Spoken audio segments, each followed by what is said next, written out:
it is enough to prevent the worst from happening, because I think the worst is really possible. Oh, 1,000%. Everyone I've talked to, and I mean, there are some pretty reasonable people out there. You're a very reasonable guy. There's some pretty reasonable former Republicans who are like, this is not hyperbole. I'm not joking. I'm not being dramatic. This is a choice. This is the precipice of the end of democracy. And on the other side of that cliff is autocracy, like you said, is a dictatorship, is someone who's saying out loud now, y'all, that he's gonna be a dictator from day one or just on day one or whatever you want to call it. He's trying to loosen the membrane in the cult's minds of what that means so that they're like, yes, we need that. Someone who doesn't follow the rules. We need a strong man, someone who breaks the rules because the rules don't work because the system is broken. And it's terrifying because even for all of the failings that there are in the Democratic Party, and believe me, there are a million. I get it. I know it. They're not perfect. That's not the idea of democracy, isn't to be perfect. It's to be striving towards that perfection. Yeah. But we cannot get there at all if we stop right here, because what's on the other side of it is autocracy. And then you can just forget any debates or future growth on any of the issues like climate that you would really like addressed more, or enshrining Roe, enshrining abortion rights into law. We can't have those conversations down the road if this isn't a democracy. And I know all the MAGAs are going, it's a constitutional republic. Well, do a little research on that, by the way. You can go do it on Facebook. I don't care where you do it. But you don't even understand exactly what the terms mean, because it's a little bit both at the same time. I think they don't, and I have, believe me, there was a time that I worked in right-wing talk radio, and the hosts will tell me, we're Republican, not a democracy. And I don't know, maybe we started out that way. If you look at the strict structure of the Constitution, that's not where we are as a country now. In 2023, that is not where we are. And you've really got to understand where we are as a nation, as opposed to like what these like arcane rules and the desires of the founders were, because there's just a huge gap there. We are a democracy, and if you would prefer not to be there, and it seems like many of them would prefer not to, then there are other places you can go if you would like. We would like to be a democracy, and that's the thing. If most of us want to be a democracy, and we do, we get to be. The alternative to that, when most people want to be something else, that is authoritarianism. That is a dictatorship. That is not democracy, and clearly that is not what you want. So either you vote in your minority fashion and say, okay, I don't want I'm voting in a democracy not to have a democracy, or makes no sense. Yeah, which makes no sense whatsoever. Or you impose an authoritarian regime or a theocracy or whatever it happens to be, which is obviously what they were trying to do on January 6th. Or you can just go somewhere else where there is an autocracy like Russia or something like that. And that's an option for you. But don't impose it on the rest of us. And frankly, we are not going to let you impose it on us. We want to have our say. Right. And there's a couple of things I wanted to say about that. But if they like the idea so much of an autocracy and a dictator, do me a favor. Spend 1 week in North Korea. Yeah. 4 days, maybe a long weekend. Go ahead, knock yourself out. Particularly you women. Go ahead and do that. Try living in some parts of Russia. I don't know. Give it a shot. You like it? So you thinks it sounds so nice. Please, I beg you, go. I mean, even China. Feel free. I write about this stuff a lot because it's like it's like literally like that cartoon where the sheep are looking at the sign of the wolf that says, "I'm going to eat you."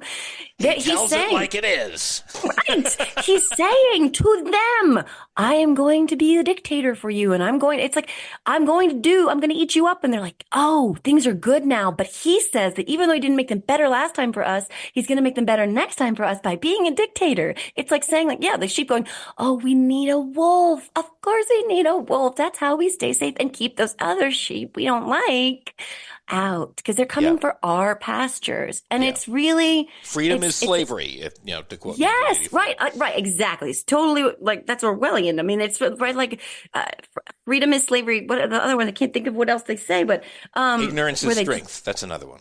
Right. yes, and they've gotten to a point now where the bulk of the really devout Magites like they that doesn't matter what he tells them, that they will find a way to spin it to suit what they need. And what they need is for this person to feed this sense of like superiority that they felt like they were born with in life or Yeah. circumstances or evolution or, has diminished their sense of a hold on that. And he just capitalizes on it all the time by making them afraid. And we've seen this so many times throughout history. Because he is the ultimate entitled individual. I cannot think of a more psychologically entitled person than Donald Trump. And so intrinsically, he appeals to all those, frankly, mediocre white guys who feel that same way, who feel that, if women and minorities hadn't it messed it up for me, I'd just be at the top of the heap. And that encapsulates where he is mentally. And it encapsulates, I mean, how he made his money or how he acquired his money more particularly. It really reflects that completely. I mean, he was he had a rich daddy. He was born at the top of the heap. And he was like they said about George Bush. He was born at third base and thought he hit a triple. Right, exactly. That is who he is, and everybody is like who supports him, kind of, or the vast majority of them is like a mini version of that. Someone who feels entitled to be on top for no good reason. Yeah, they just feel it's a birthright, and it helps them. It helps them to justify a lot of the things in their life that they don't want to accept blame for. Like, if they're not especially smart, or they don't have a great paying job, or whatever it is. Maybe they're not hung. I don't know. They can be like, it's not my fault. It's the people who came for my stuff. It's their fault. It's like it's really intoxicating cocktail for people like that, and we've seen what that kind of cocktail of loyalty can lead to. And now back to that thing you said about Trump being, God forbid, in the White House for another 4 years, is that the people who would be surrounding him fully want to drink in all of that. And it would be Steve Bannon, Mike Flynn, Stephen Miller. I mean, the people who appeal to not just like the worst impulses of his, but the people who truly feel this idea of entitlement based on their birthright. I mean, they're not people who want a very diversified, electorate. They don't care. They want everyone to look like they look and be, dominant males. It's scary. It's interesting that you use the term birthright, because it's something that they desperately want for themselves. Mm-hmm. And yet, in terms of citizenship and birthright citizenship, they literally either want to ignore or change the Constitution in order to deprive others of the birthright citizenship that is guaranteed to them by the Constitution, which I find fascinating.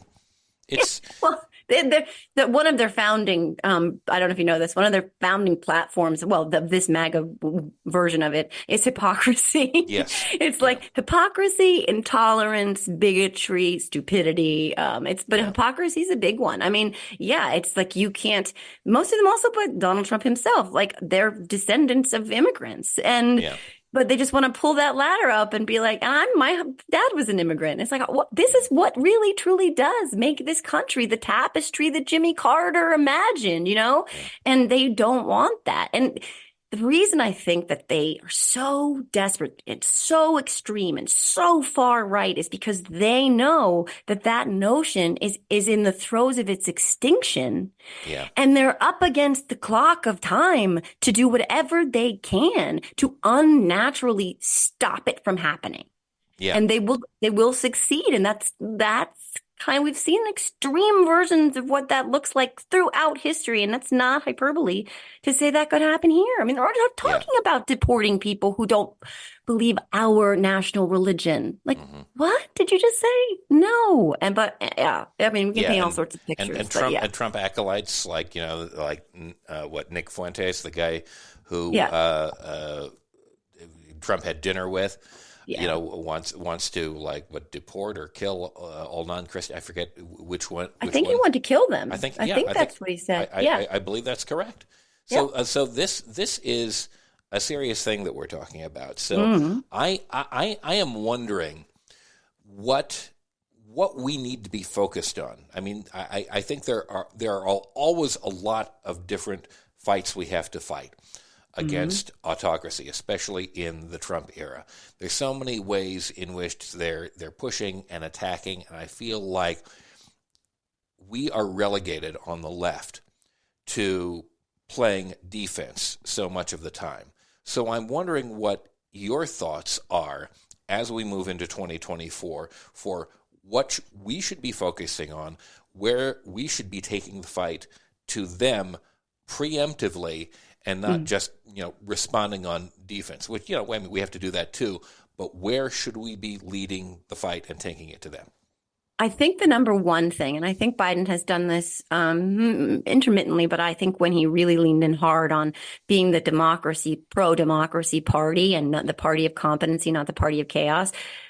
First of all, I'll start with saying this. Most Americans, most people in general, respond more to messaging about, when it comes to elected officials, what you're going to do for me, not what they're not doing for me. And I know that I go down that rabbit hole a lot where it's like, this is what they're not doing. They're crazy. This is all they're doing. Is chaos, blah, blah, blah.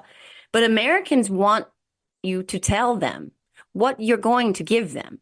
They're less motivated, believe it or not, by fear than they are by hope and promise and a better life, more things, not less things, more freedom, not fewer rights.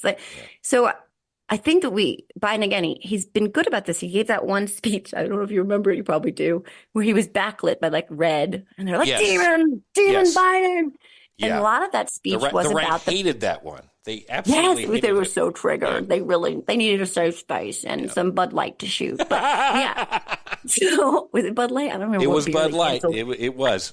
I can't keep up with the beers they shoot, but whatever. But yeah, Bud Light. So they need a therapy Bud Light to shoot. But yeah, they were really triggered by that. And I think a lot of it had to do with the speech. And the speech was, that MAGA Republicans, which he was making the distinction then. It's less of a distinction now. It's kind of all MAGA, as we saw with a unanimous vote in the impeachment inquiry, a unanimous vote for a coup plotter to be speaker. It's just MAGA. So he kind of said, we are the pro-democracy party. America is a democracy. They are not. We are. So I think that's one. So to kind of start with, we can disagree on lots of stuff. We can have those conversations only if democracy holds. Then we can keep moving. But the alternative doesn't provide any of those debates. We're done. We're stuck. That's it. It's over.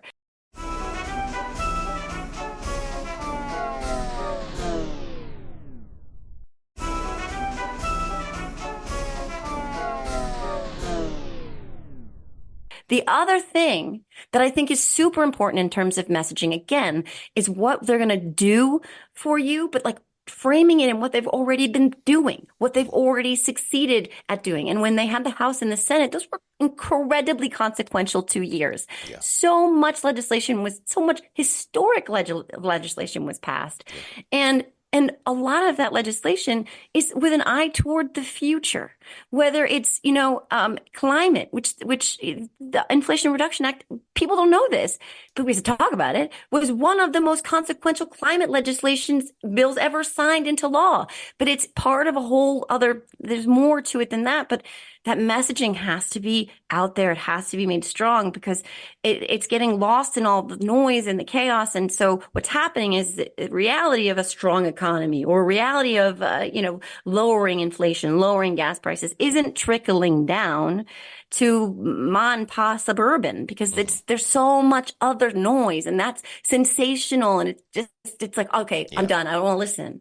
So I think a really strong tactic, a really effective tactic is to constantly say, The Democrats want you to have health care. Yeah. Republicans want to take it away. They want you to have Social Security. Republicans want to take it away. Like, I think you can frame what the Democrats are promising to deliver and have a record of working towards versus what the Republicans are promising to take away from you, which is essentially everything. Trump still wants to repeal Obamacare after all this time. He's got something beautiful planned, just as beautiful as as beautiful as Nixon's